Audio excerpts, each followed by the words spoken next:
കേരളത്തിലെ തോൽവി അപ്രതീക്ഷിതമെന്ന് വിലയിരുത്തി CPM പോളിറ്റ് ബ്യൂറോ. തോൽവിയുടെ കാരണങ്ങൾ വിശദമായി പരിശോധിക്കുകയാണ് ജനറൽ സെക്രട്ടറി MA ബേബി പറഞ്ഞു. കേന്ദ്രത്തിലെ സാമ്പത്തിക ഉപരോധമടക്കം പരാജയത്തിന് കാരണമായി BJP 3 സീറ്റ് നേടിയത് ഗൗരവതരമാണെന്നും MA ബേബി പറഞ്ഞു. Even in Kerala, while the unexpected defeat of the LDF was a serious setback to the left and democratic forces,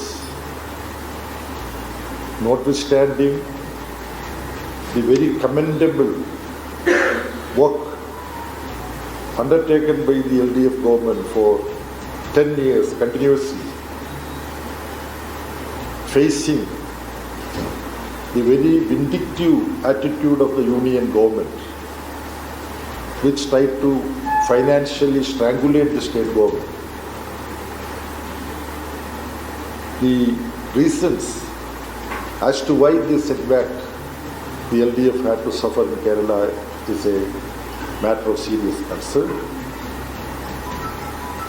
Another disturbing development from the state of Kerala is the fact that BJP was able to win 3 seats.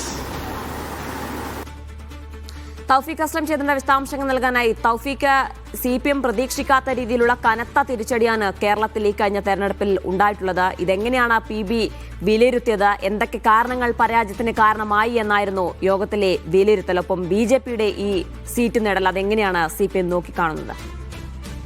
കേരളത്തിൽ അപ്രതീക്ഷിത പരാജയമാണ് ഉണ്ടായതെന്നാണ് PB വിലയിരുത്തിയിരിക്കുന്നത്. അത്തരമൊരു പരാജയം ഉണ്ടാകുമെന്ന് ഒരിക്കലും പ്രതീക്ഷിച്ചിരുന്നില്ല. അതിന്റെ കാരണങ്ങൾ 2 ദിവസം ഡൽഹിയിൽ ചേർന്ന PB യോഗം വിലയിരുത്തുകയും ചെയ്തിട്ടുണ്ട്. ഇന്നലെ സംസ്ഥാന സെക്രട്ടറി ഇതുമായി ബന്ധപ്പെട്ടുള്ള റിപ്പോർട്ടുകൾ സമർപ്പിക്കുകയും ആ റിപ്പോർട്ടിൽ മേലുള്ള ഒരു ചർച്ചയാണ് നടക്കുകയും ചെയ്തത്. ഒപ്പം ഈ നേരത്തെ സൂചിപ്പിച്ചതുപോലെ മതനിരപേക്ഷതയ്ക്ക് പേരുകേട്ട ഒരു സംസ്ഥാനമാണ് കേരളം. അവിടെ BJPക്ക് 3 സീറ്റുകളാണ് ലഭിച്ചത്. ഇത് എങ്ങനെയെന്ന് പരിശോധിക്കേണ്ടതുണ്ട്. കേരളത്തിൽ നേരിട്ടത് വലിയ തിരിച്ചടിയാണെന്ന് കൂടി പാർട്ടി ജനറൽ സെക്രട്ടറി തന്നെ അത് സമ്മതിക്കുകയും ചെയ്യുന്നുണ്ട്. അതുകൊണ്ട് ഇതിൽ വിശദമായിട്ടുള്ള പരിശോധനകൾ ഇനിയും ഉണ്ടാകും. ഒരു പ്രാഥമികമായിട്ടുള്ള പരിശോധനയാണ് 2 ദിവസം നേർന്ന PB യോഗത്തിൽ അത് പരിശോധിച്ചത്. അതിനുശേഷം കൂടുതൽ പരിശോധനകളിലേക്ക് ഇനിയിപ്പോൾ കടക്കും. താഴെത്തട്ടിൽ ഉൾപ്പെടെ പാർട്ടി പ്രവർത്തകരോട് അവരുടെ അഭിപ്രായങ്ങൾ തേടും. അതിന്റെ അവലോകനങ്ങൾ നടത്തുന്നതിനായി നാളെ മുതൽ യോഗങ്ങൾ ചേരുകയാണ്. അതിനുശേഷമായിരിക്കും ഒരു കൃത്യമായിട്ടുള്ള റിപ്പോർട്ട് ഇതുമായി ബന്ധപ്പെട്ട് ഉണ്ടാവുക. നിലവിൽ ഒരു കനത്ത പരാജയമാണ് ഉണ്ടായത് എന്ന് തന്നെ MA ബേബി കഴിഞ്ഞ ദിവസവും മാധ്യമങ്ങളോട് പ്രതികരിച്ചിരുന്നു. ഇനിയിപ്പോൾ ഇതിൽ എവിടെയാണ്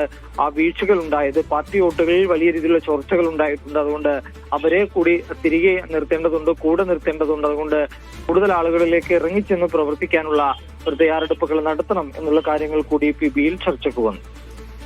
കനത്ത തിരിച്ചടിക്ക് എന്തൊക്കെയാണ് കാരണങ്ങൾ എന്നാണ് പ്രധാനമായും പാർട്ടി വിലയിരുത്തത്. താഴേക്കിടയിലടക്കം വലിയ രീതിയിൽ പാർട്ടി വോട്ടുകൾ ചോർന്നു എന്ന ഒരു വിലയിരുത്തലാണ് PB എത്തിയത്.